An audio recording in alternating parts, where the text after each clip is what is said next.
A deal with the church involving the Shroud of Turin? Well, this is very interesting because the Shroud of Turin is one of the most well-known religious artifacts in the world.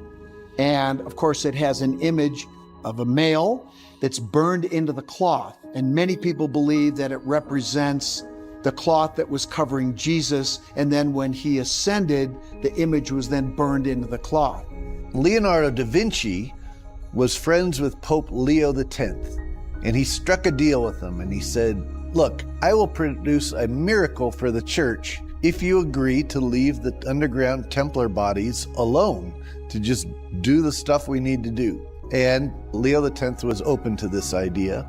So what he did was he gave Leonardo room within the basement of the Vatican, which there was a morgue. So wait a minute, it's not Jesus then?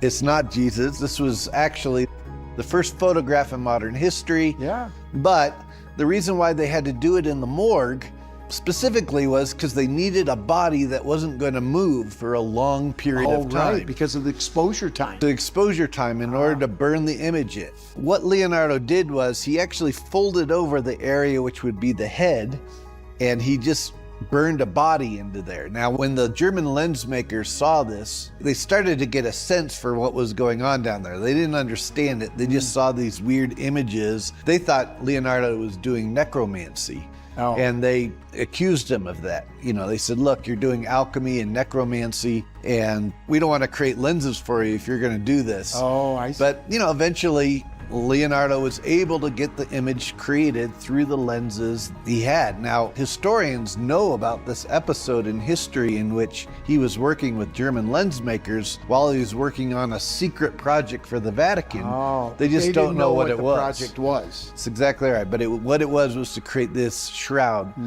And for the final capstone, if you will, of this shroud, Leonardo used his own face for the face of Jesus. So it's not Jesus. It's not de Molay, it's actually It's Leonardo Da Vinci. himself. It's Yeah. Leonardo himself.